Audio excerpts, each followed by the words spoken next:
It's a very simple thing. Football teams have certain cheers installed in them, and certain they have the letters and all that, like COLTS for the Colts, or BUCANERS, go Bucks. But let's face facts. There's four letters that you don't want to know about. And no, it's not those four letters. It's JETS, Jets, Jets, Jets. For me personally, it's like JEFF, Jeff, Jeff, Jeff. A little self serving, but what can you do? So, anyway, let's talk about the 2008 New York Jets and the fact that they collapsed so badly. It's just like the stock market, because the stock market's in New York, and you know about the recession and how one quarterback was so much for bravado, he cost his team dearly. So get ready. I said, are you ready? Are you ready for some Cutter What If NFL football? A weekend invasion. Yeah, it's Cutter talking to you live. We got the hits and the misses.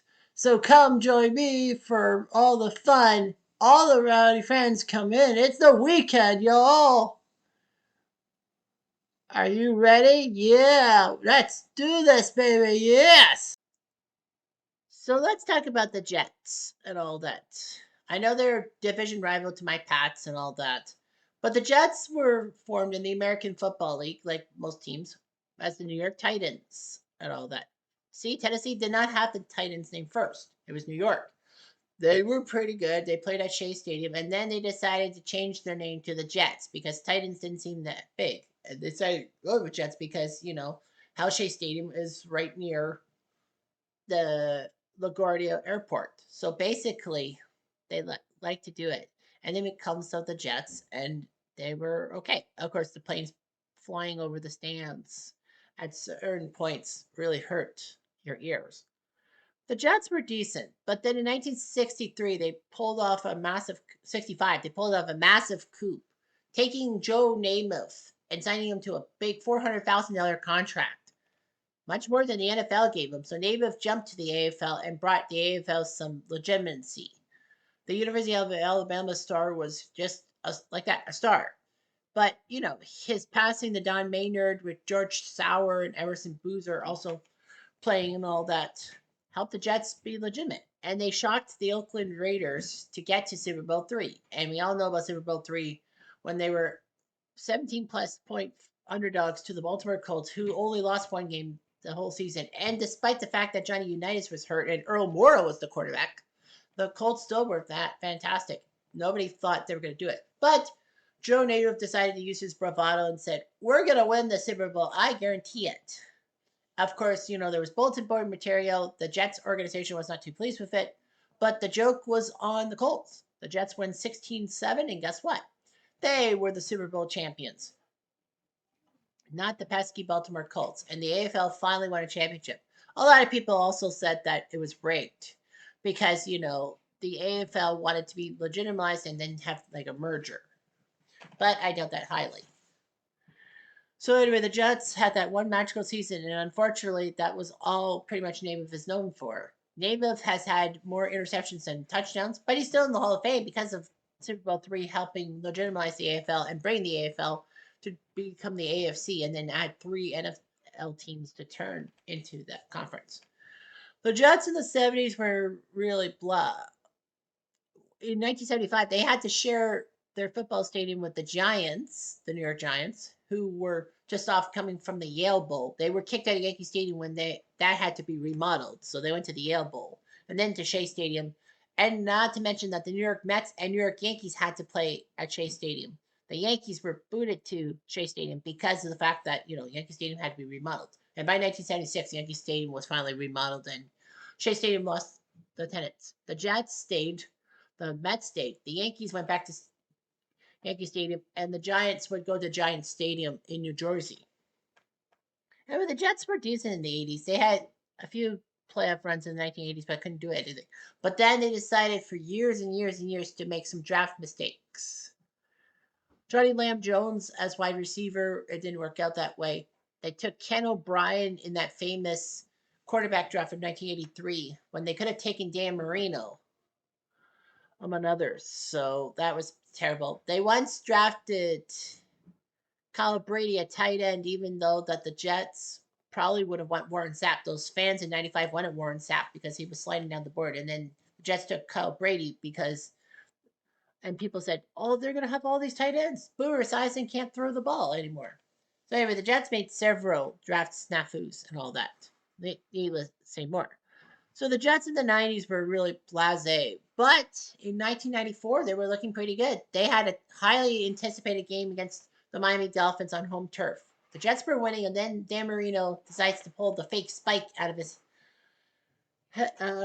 head and basically ruin the Jets. The worst part about it was that the Jets actually end up, after that game, their next 40 games, they only won 4 times. I kid you not. The Jets went 4-36 after the spike game. That's a 100 winning percentage, winning 1 out of every 10 games, if you will. The Jets lost a lot of momentum. They had that 1-15 1996 season, which saw, I think, Neil O'Donnell, who was the big name free agent signing from the Steelers, actually injured himself on the sidelines. But sure, they got Keyshawn Johnson, which actually worked out. The Jets, 3 years later, would actually make everyone stop laughing at them. They got to the AFC title game, but the Broncos and John Elway were not going to be denied. The Jets made some big moves. They actually made that famous Monday Night Miracle in 2000 with Al Groh as head coach after Bill Belichick decided to step down, which was the Patriots gain, the Jets loss. Well, anyway, Patriots fans have to be giving the Jets and the Mo Lewis a fruit basket every so often because it was Mo Lewis's hit on Drew Bledsoe that led to Tom Brady coming into the starting lineup and made Brady Mania in 2002. Well, 2001-02. The Jets have had some decent times. 2004, they had a chance to they knocked off the San Diego Chargers. They had a chance to knock off the Steelers in Pittsburgh, the 15-1 Steelers, but somehow in some way they couldn't do it. They missed a key field goal by Doug Bryan. However, Mark Sanchez did okay and all that. He led the Jets to back-to-back AFC title games, including in 2011 beating my New England Patriots in the divisional round in New England, pissing me off. Worst off, Sanchez started to fall flat. Rex Ryan started to fall flat. And then, of course, the famous butt fumble, or as I call it, sumo butt. Because, he ran into a butt that looks like a sumo wrestler's behind. What? With a mawashi? Look it up, people. Nevertheless, the Jets have had some decent times. They've tried to get better, but they just can't and all that. And, well, that's the problem with everything. But anyway, the Jets have some loyal fans. Fireman Ed, Robbie G. Lombardo, and of course, my favorite Jet fan, Eddie Geik, co-host of Bouchard Underground Radio. So, anyway, yeah, this one's for Ed. Not Fireman Ed, screw him, but for Eddie Geik. He's known as the Mouth, known for Idiot Box, and known for trying to get into arguments with me. Anyhow, let's talk about the 2008 Jets and one of the biggest collapses in team history. So the 2008 Jets were the 39th season in the NFL, the 49th season overall, of course, the AFL, and the third and final season under Eric Mangini. The Jets were 4-12 in 2007 and were trying to move on and all that. They had a lot of salary cap room. They picked up Alan Faneca, who was a left guard for the Pittsburgh Steelers, a star guard, and paid him 5 years, $40 million, which made him the highest paid O lineman in the NFL. Then signed Kelvin Pace away from Arizona to a 6-year, $42 million deal. And Damian Woody, another offensive tackle, came from Detroit to the Jets. He was a former Patriot. They also picked up Tony Richardson, former Chief icon, Ty Law, former Patriot icon in the early 2000s, Bubba Franks, former Packer. But the Jets' most significant move was Brett Favre, who retired from Green Bay, but couldn't contain himself from playing one more season, so he went to the Jets and all that. It was amazing and all that. So to get Mr. Brett Favre. They traded away a fourth round pick in 2009 to the Packers. Also, they traded Jonathan Filma to the Saints for a fourth round pick and made two draft picks move to Carolina for Chris Jenkins. Not a bad idea. But the one problem was that one quarterback had to go, and that was Chad Pennington, who went to Miami as an unrestricted free agent. Miami had been searching for a quarterback. They always had Drew Brees, but they were concerned about his shoulder, so they didn't sign him. And the Saints signed him, and the rest was history.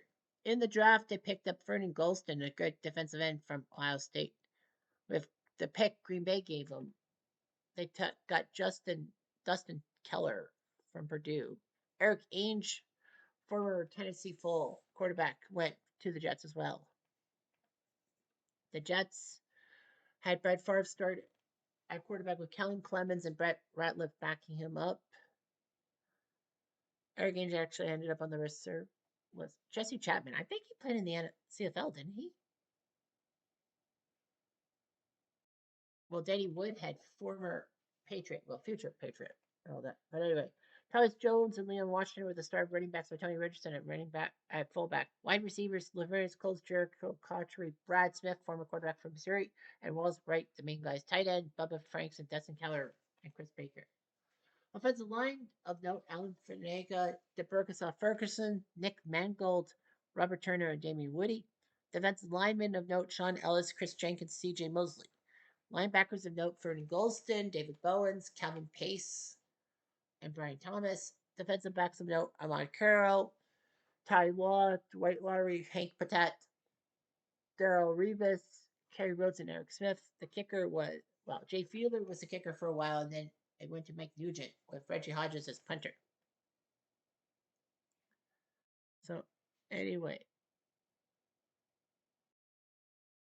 the the Jets went off to a fast start. They were 8-3.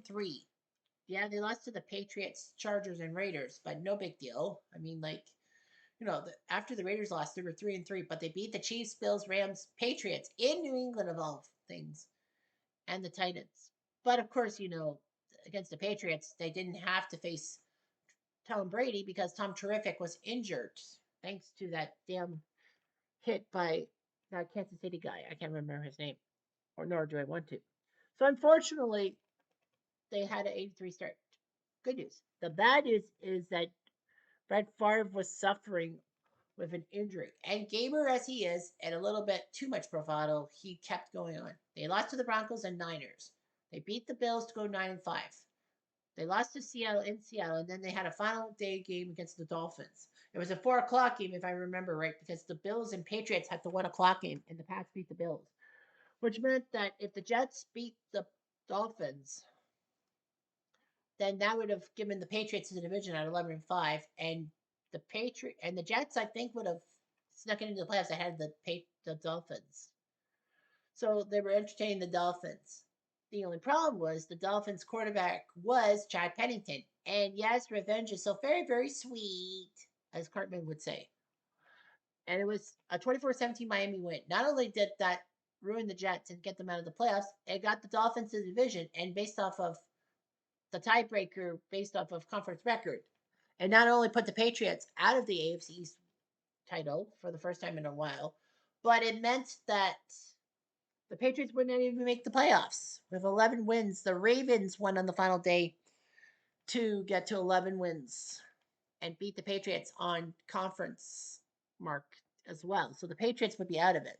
Well, yeah, Tom Brady wasn't quarterback, it was Matt Castle, but still.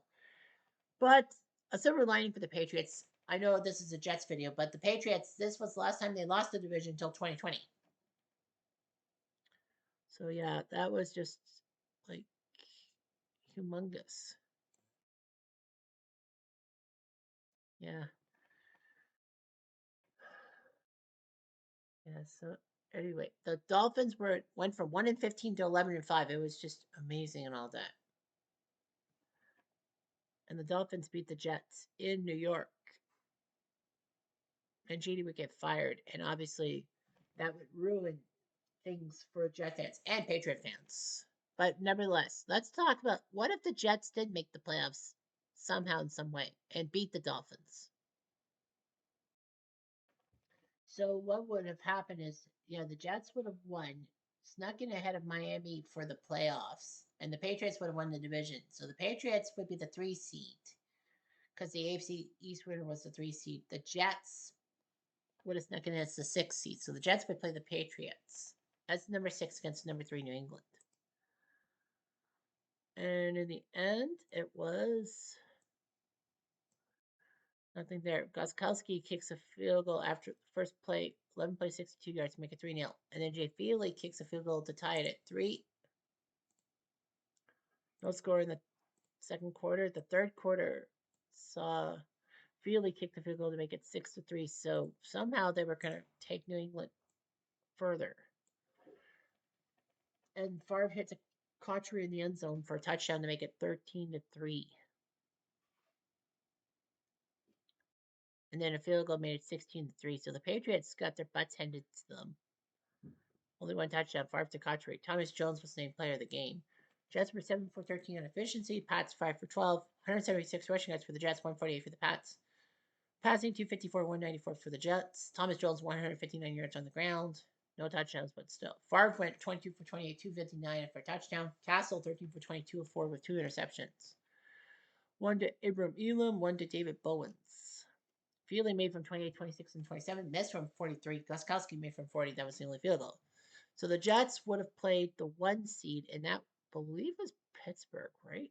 Hang on. So the Jets would play the Titans, who were the 1 seed in 2008, the 08-09 season. I know I did something on the Titans from 08. But yeah, the Jets would have faced the Titans and basically try to ruin the team that kind of stole their name, quote unquote. And in the end, wow. The Jets would have got fucked by the Titans. Barones kicked the field goal, and then a 10 by 66-yard drive as Collins hits Jones in the end zone to make it 10-0. No big deal, but it was a big deal. Second quarter, Barones field goal 32 yards. Barones from 43, and then Barones from 48. So it was 19-0. So the Jets basically got fucked. Collins threw with McCurran for a touchdown, and then Chris Johnson ran a touchdown. Yeah, Brandon Jones got it. So it was 33-0. So the Jets would have gotten their butt handed to them by the Titans, who would have lost to the Steelers, I think. We would have just given the Steelers the 2009 spot. So yeah, the Jets 2 for 13 on efficiency, Titans 11 for 19. Wow.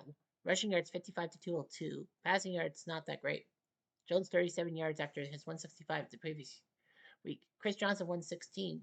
Collins 15 for 25, 177, 2 touchdowns and a pick. Favre 11 for 21, 122, 2 interceptions. Lowry got the only pick for the Jets. Cortland Finnegan and Chris Hope for the Titans. Barones made 4 field goals, missed 1.